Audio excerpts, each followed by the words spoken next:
know what I tried to do? I tried to be objective about this. It took me back to when I was at Virginia Union University. I had a professor named Dr. C.E. Jones. And back in the day, in that time, I'm sure you guys remember this, historically black colleges in some bookstores had shirts that said, the blacker the college, the sweeter the The knowledge. knowledge, that's right. Now, Yeah, I saw that before. my black professor did not like that shirt. He said he thought it was prejudice. He said if the shirt said the whiter the college, the sweeter knowledge, we'd be up in arms. He was upset by that. And I always thought about when he said that. Now, this situation to me is different than that. Whether or not we agree with that situation, I'm sure many people don't. But this is different than that. To me, a person trying to make sure that they take pride in who they are and what they are. There's two dynamics. He said black king. Well, none of those are negatives. None of those are negatives. None of them are saying that somebody cannot be a white king or Asian king or whatever you feel, whatever pride. For instance, all of us have a last name. And if your family is like mine, I was raised to believe my last name really meant something. I walk around thinking we practically royalty or something like that. Remember, you don't do this because you're a Walter. And I mean, realistically, I mean, but that's how we were raised. I'm sure all of our families are like that. So it was to teach you. It's almost like some self-affirmation to have pride in who you are. And I don't think, first of all, this thing about going directly to kids without consulting their parents, I don't even understand how people break that protocol. There are discussions, if you had a problem, because remember the mother came up there and felt that her son, I believe, was sent out of school or sent home or something like that, and he was reprimanded for that. I don't think there was anything wrong with the shirt. You know, if you're going to uplift yourself, it's fine. You don't have to put somebody else down to do that. But I do agree with Rodney's point. It seems like when it's us, it seems like it's more of a lightning rod. The young man was very intelligent. I thought the young man articulated himself very, very well. He explained, he didn't even need his mother to explain it. He explained what the shirt meant to him. And I thought that was very, very important. And I think that there shouldn't be a problem. That's permissible. And I think that the school was out of order, and they got to stop trying to break these children. This boy could be the person that cures cancer or something like that. Stop trying to deflate these children and their aspirations of who they are and what they want to be. Yeah, and there's always a time. Yeah, like even like on black girls' hairstyles, right? And even black women hairstyles in the workplace, or black men hairstyles in the workplace, is like if we wear braids, it's always something, right? Black women they wear their hair natural. Like, how the fuck do you tell me not to wear my hair natural? It comes the way it comes out my head. I mean, not me, for say, but somebody, somebody if they had hair. How do you tell them not to? And it's like, I'm tired of y'all always trying to dictate how we look, how we can express ourselves. But a white girl could come in with blue hair, and she's like, oh, she's daring, or like look like they started cornrows or some shit. Like they, or it's just a phase. It's just a phase. Like what the fuck, man? Like like it's annoying, especially when it happens in school. Like Kelvin said it best. Like, how do you talk to the young person before you talk to the parent? Yeah, that's just it. That's crazy. Like, how do you have that conversation like that? Right. Yeah, exactly. It's totally inappropriate. Totally inappropriate. And how would the teacher don't even go to your supervisor first and say, is this offensive? And talk to another adult before you open your fucking mouth. But see, I think that's it. We need to have that conversation in the school systems. That our children, if you're going to be educating our children, that we are, how much education goes on.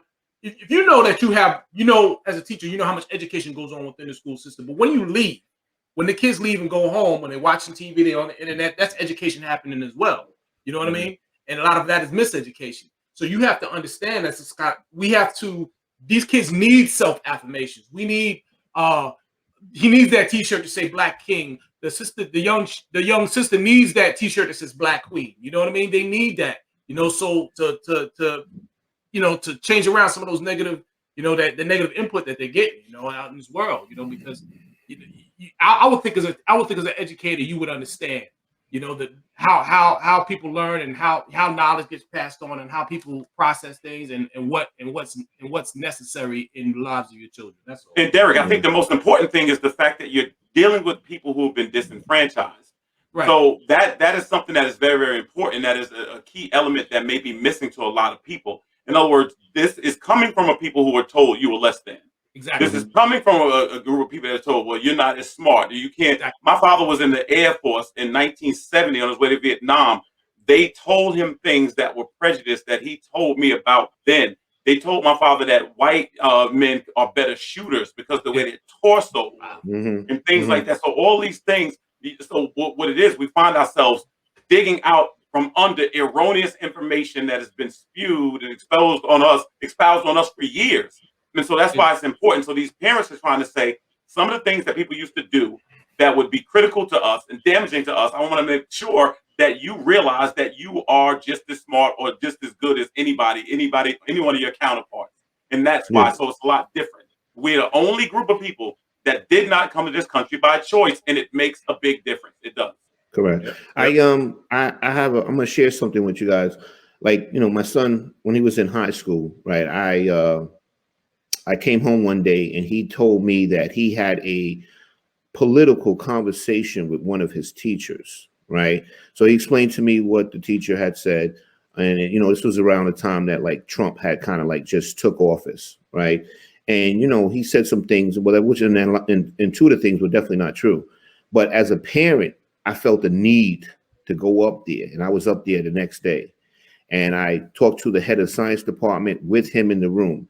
And parents have to get involved when their kids come home and tell them something that inappropriately happened. A teacher should not be having a political conversation with your kid because basically you got to understand teachers are in a position, they're a huge influence on your children. You know what I'm saying? So a lot of things they say, whether it's negative or positive, is going to impact your kids.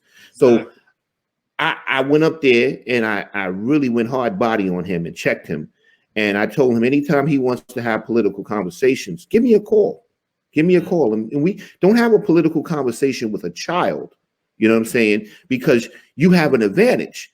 So the child, you have an advantage because you're going to spew a little bit more knowledge than he, even though your knowledge is inappropriate. But why don't you come and have this conversation with me? At any time. I never got the invitation, by the way. But parents have to get involved when they hear that those teachers are saying inappropriate things to their kids, having conversations they shouldn't be having. Yo, you got to get up there and you got to check their asses as hard as you can. And that's how about the thing where, listen, teachers get the best hours of our children's lives. That's true. That's why they're so impressionable. Yeah, right. They literally get the best hours. Our children are well rested. They're fed. You know, and we send them off with the express intent to pick up information from this person. That person has an incredible advantage. Exactly. They're in the front of the classroom. They're an adult.